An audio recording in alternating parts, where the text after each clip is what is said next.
Hello students, welcome to Iqra online tutorial. Student, आज हम लोग स्टार्ट करेंगे सीबीएसई क्लास 10th साइंस का chapter number 1 chemical reactions and equations. Student, class 10th science में हम लोगों को टोटल 16 चैप्टर्स स्टडी करना है, जिसमें से कुछ फिजिक्स के चैप्टर्स हैं, कुछ केमिस्ट्री के चैप्टर्स हैं और कुछ बायोलॉजी के चैप्टर्स हैं। तो आज हम लोग जो चैप्टर स्टार्ट करने जा रहे हैं केमिकल रिएक्शंस एंड इक्वेशंस, ये हम लोगों के केमिस्ट्री का एक चैप्टर है। वैसे केमिस्ट्री में टोटल 5 चैप्टर्स हम लोगों को स्टडी करना है। फर्स्ट चैप्टर है chemical reactions and equations, second chapter है acid bases and salts, third chapter है metals and non metals, fourth chapter है कार्बन एंड इट्स कंपाउंड्स और फिफ्थ चैप्टर है पीरियोडिक क्लासिफिकेशन ऑफ एलिमेंट्स। ठीक है स्टूडेंट्स, तो आज हम लोग chemical reactions and equations first chapter start करेंगे। स्टूडेंट, हम लोग जो भी अपने चैप्टर को कंप्लीट करेंगे वो हम लोग अपने एनसीईआरटी बुक के अकॉर्डिंग कंप्लीट करेंगे। एनसीईआरटी बुक में जितने टॉपिक्स दिए हैं पहले हम उन टॉपिक्स को क्लियर करेंगे और सारे टॉपिक्स क्लियर करने के बाद फिर हम लोग चैप्टर के क्वेश्चन आंसर पे करेंगे। ठीक है ना। तो स्टूडेंट, हम लोगों के पढ़ने का वे क्या होगा, सबसे पहले हम लोग कॉन्सेप्ट को सीख लेंगे और चैप्टर के कॉन्सेप्ट्स को सीखने के बाद फिर हम लोग उस चैप्टर के क्वेश्चन आंसर को करेंगे। तो चलिए आज हम लोग स्टार्ट करते हैं अपना first chapter chemical reactions and equations. तो स्टूडेंट, इस चैप्टर को शुरू करने से पहले मैं आपको कुछ केमिस्ट्री के बेसिक चीज़ें सिखाऊंगा। ठीक है, वो बेसिक चीज़ें बहुत ही ज़्यादा इंपॉर्टेंट है। ये 5 चैप्टर्स में आपको उन बेसिक पॉइंट्स को यूज़ करना है। अगर आप वो बेसिक चीज़ें जानते हैं तो आप ये 5 चैप्टर्स बिल्कुल आसानी से पढ़ सकते हैं, समझ सकते हैं, है ना। तो चलिए स्टार्ट करते हैं हम लोग। तो बेसिक्स में सबसे पहले हम लोग देखते हैं रेडिकल्स के बारे में। ठीक है, रेडिकल्स और उनकी वैलेंसीज़। ठीक है स्टूडेंट्स, आपको ये रेडिकल्स और उनकी वैलेंसीज़, ठीक है ना, ये आपको लर्न करना है। अगर आपको ये रेडिकल्स और वैलेंसीज़ याद रहते हैं तो आप बिल्कुल आसानी से इन 5 चैप्टर्स को कंप्लीट करेंगे। ठीक है, देखिए मैं आपको एक एग्जांपल से समझाता हूँ। अगर हम आपसे कह दें कि आप फार्मूला लिखिए सोडियम क्लोराइड का, ठीक, तो आप क्या लिखेंगे? NaCl। ठीक है, और अगर हम आपसे कहें कि आप फार्मूला लिखिए मैग्नीशियम क्लोराइड का, तो आप क्या फार्मूला बताएंगे इसका? तो इसका फार्मूला हो जाएगा MgCl। क्या ये सही है? MgCl नहीं, गलत है। तो इसका फार्मूला होगा क्या?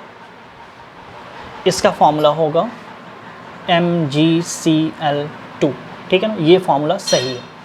तो आप यहाँ पे देख सकते हैं कि सोडियम क्लोराइड के लिए मैंने लिखा NaCl, सोडियम के लिए Na और क्लोराइड के लिए Cl। ठीक, वैसे ही मैग्नीशियम क्लोराइड के लिए मैग्नीशियम का हो गया Mg और क्लोराइड का हो गया Cl, MgCl होना चाहिए, लेकिन ऐसा नहीं होता है। ठीक है, तो ऐसा क्यों नहीं होता है?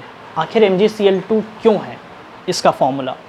तो इसको जानने के लिए किसी भी कंपाउंड का केमिकल फार्मूला सही लिखने के लिए हम लोगों को वैलेंसीज़ याद रहना बहुत ज़रूरी है। ठीक है, अगर हम आपसे कह दें कि आप एल्युमिनियम क्लोराइड का फार्मूला बताइए, तो आप क्या बताएंगे? एल्युमिनियम का L, क्लोराइड का Cl, AlCl। ये गलत हो जाएगा। अगर आप AlCl2 बताते हैं तो ये भी गलत हो जाएगा। ठीक है, इसका होगा AlCl3, ये सही है। तो आप देख रहे हैं स्टूडेंट्स कि नेम तो वैसे ही है, जैसे सोडियम क्लोराइड है, मैग्नीशियम क्लोराइड है, एल्युमिनियम क्लोराइड है, लेकिन फार्मूला लिखने का पैटर्न चेंज कर रहा है। तो फार्मूला लिखने का पैटर्न क्यों चेंज कर रहा है, ये जानने के लिए आपको वैलेंसीज़ जानना बेहद ज़रूरी है। तो यहाँ पे मैंने कुछ रेडिकल्स और उनके वैलेंसीज़ को लिखे हैं, आप इसको पहले लिख लीजिए और इसको आप ज़रूर याद कर लीजिएगा। ठीक है, तो आप इसको नोट डाउन कर लीजिए। जैसे हाइड्रोजन का वैलेंसी 1 होता है, सोडियम का 1, पोटेशियम का भी 1, अमोनियम का फॉर्मूला होता है NH4। ठीक है ना, और इसकी वैलेंसी 1 होती है। मैग्नीशियम का Mg2 वैलेंसी, ऐसे ही आप यहाँ पे देख सकते हैं। वैसे यहाँ पे क्लोराइड Cl का वैलेंसी 1, ब्रोमाइड का 1, आयोडाइड का 1, फ्लोराइड का 1। वैसे ही यहाँ पे सारे हैं। नाइट्राइट आप देख सकते हैं, नाइट्राइट और नाइट्रेट दोनों अलग अलग हैं। नाइट्राइट का NO2 सिंबल है इसका और 1 इसकी वैलेंसी होती है। नाइट्रेट का सिंबल है NO3, दोनों में फ़र्क है ना, NO2 है, यहाँ पे NO3 है, वैलेंसी 1, इसका भी दोनों का 1 1। सल्फाइड का सिंबल S होता है, इसकी वैलेंसी 2। सल्फेट का सिंबल SO4 और इसका वैलेंसी 2 होता है ना। कार्बोनेट और बाई कार्बोनेट आप देख लीजिए यहाँ पे, कार्बोनेट CO3 होता है और बाई कार्बोनेट HCO3 होता है, ठीक है। तो कार्बोनेट में वैलेंसी 2 हो जाएगा और बाई कार्बोनेट की वैलेंसी 1 है ना, और ऑक्साइड का वैलेंसी 2। तो आप पहले ये वैलेंसीज़ को नोट डाउन कर लीजिए, फिर हम लोग इसका यूज़ देखेंगे कि वैलेंसी का यूज़ हम कहाँ करते हैं, ठीक है।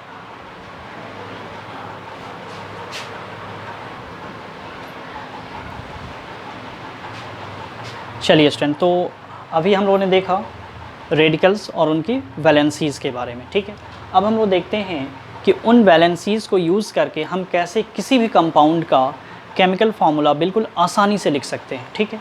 जैसे अगर आपको कह दिया जाए कि आप सोडियम क्लोराइड का केमिकल फार्मूला लिखिए, ठीक है, तो सबसे पहले स्टूडेंट्स आप इनके सिंबल राइट कीजिए, ठीक है। तो सोडियम का सिंबल क्या होता है Na, और क्लोराइड के लिए सिंबल हो जाएगा Cl, ठीक। इसके बाद आप इनके वैलेंसीज़ को लिखिए, वैलेंसी, ठीक है।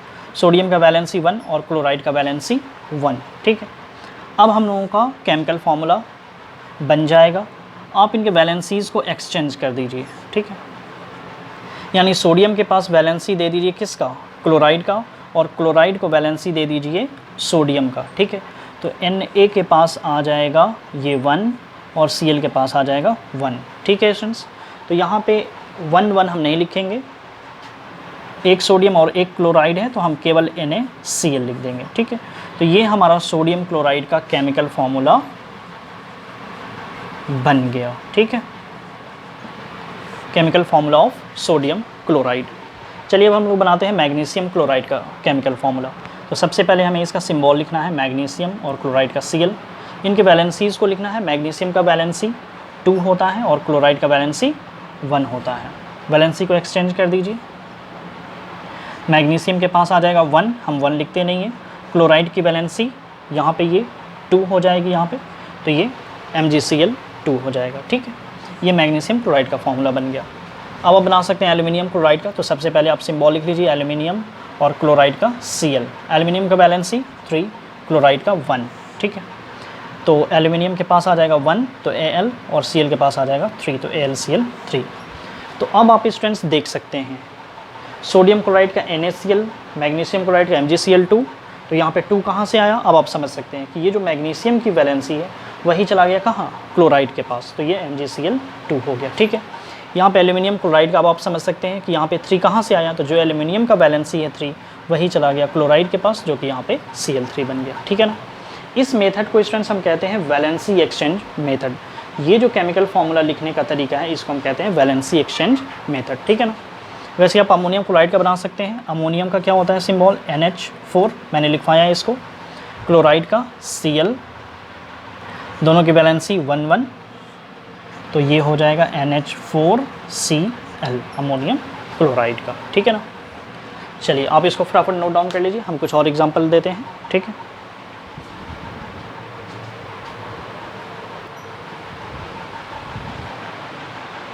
चलिए स्टूडेंट्स, तो हम लोग कुछ और एग्जांपल प्रैक्टिस करते हैं यहाँ पे।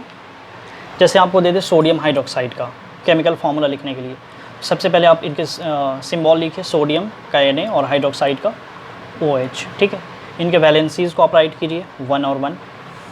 अब आप वैलेंसी को एक्सचेंज कर दीजिए, NaOH सोडियम हाइड्रोक्साइड, दोनों 1 1 है तो 1 1 हम राइट नहीं करेंगे, ठीक ना, NaOH हो गया। मैग्नीशियम हाइड्रोक्साइड, तो मैग्नीशियम का Mg, हाइड्रोक्साइड का OH, वैलेंसी 2 और 1। वैलेंसी को एक्सचेंज कीजिए, तो Mg के पास आएगा 1, हम राइट नहीं करेंगे, और हाइड्रोक्साइड OH के पास जाएगा ये 2, तो OH के पास 2 हम देंगे, तो इस तरह से ब्रैकेट दे करके हम 2 देंगे, ठीक है ना। MgOH का होल ट्वाइस है ना, क्योंकि ये 2 जाएगा, ये OH दोनों के पास जाएगा, ठीक है ना। तो 2 जाएगा O और H दोनों के पास, तो OH को हम ब्रैकेट दे करके फिर हम यहाँ पे 2 राइट करेंगे, क्लियर। चलिए एल्यूमिनियम हाइड्रोक्साइड हम देखते हैं, एल्यूमिनियम Al और हाइड्रोक्साइड OH। एल्यूमिनियम का वैलेंसी 3, हाइड्रोक्साइड का 1, तो ये हो जाएगा AlOH का होल थ्राइस, ठीक है। चलिए अब हम देखते हैं मैग्नीशियम ऑक्साइड का, मैग्नीशियम का Mg, ऑक्साइड का O, दोनों की वैलेंसी 2 2। तो अब हम क्या करेंगे, तो स्टूडेंट अगर यहाँ पे ऐसे नंबर्स हैं जो कैंसिल हो जाए, ठीक है ना, जैसे 2 1 जा 2 और 2 1 जा 2, तो ये कैंसिल हो जाएगा, ठीक है। तो अगर कैंसिल हो जाने वाले तो पहले हम उसको कैंसिल करा लेंगे और उसके बाद जो नंबर बचेगा, ठीक है ना, जो सिंपलेस्ट फॉर्म में नंबर बचेगा उसको हम एक्सचेंज करेंगे, ठीक है। तो MgO होगा, ठीक है, ये 1 1 जाएगा, चेंज हो जाएगा MgO। चलिए अब हम देखते हैं हाइड्रोजन सल्फाइड का, तो हाइड्रोजन का H और सल्फाइड का S, हाइड्रोजन की वैलेंसी 1 और सल्फाइड का 2, तो H2S, ठीक है ना, 2 यहाँ पे आ जाएगा और ये 1 यहाँ पे, H2S hydrogen sulphide. Iron oxide का, आयरन का सिंबल Fe, ऑक्साइड का O, आयरन का वैलेंसी 3 और ऑक्साइड का 2, तो क्या हो जाएगा Fe2O3, ये है आयरन ऑक्साइड, ठीक है ना। तो स्टूडेंट इसके हेल्प से आप किसी भी कंपाउंड का केमिकल फार्मूला बिल्कुल ईजिली लिख सकते हैं, और अगर आप किसी कंपाउंड का केमिकल फार्मूला आसानी से लिख देते हैं तो आप किसी भी रिएक्शन को आसानी से लिख सकते हैं, ठीक है ना, किसी भी रिएक्शन को या किसी भी इक्वेशन को, केमिकल इक्वेशन को आप आसानी से लिख करके उसको बैलेंस कर सकते हैं, ठीक है। तो केमिकल रिएक्शन को राइट करने में और इक्वेशन को बैलेंस करने में, ठीक है ना, इसका बहुत बड़ा रोल होता है, क्योंकि जब आप केमिकल रिएक्शन को ठीक से नहीं लिख पाएंगे तो फिर आप बैलेंस भी उसको ठीक से नहीं कर पाएंगे, है ना। तो केमिकल रिएक्शंस को ठीक तरीके से लिखने के लिए आपको वैलेंसीज़ का पता होना बहुत ज़रूरी है, ठीक है। चलिए अब हम देखते हैं बेरियम सल्फेट, तो बेरियम का Ba और सल्फेट का SO4, है ना, ये सारी चीज़ें मैंने लिखवाया है, आप इसको देख लीजिएगा। बेरियम का Ba और सल्फेट का SO4, बेरियम का बैलेंसी 2 और सल्फेट का 2, तो क्या हो जाएगा, ये 2 2 कैंसिल, तो ये 1 1 हो जाएंगे, तो BaSO4, ठीक है स्टूडेंट्स। चलिए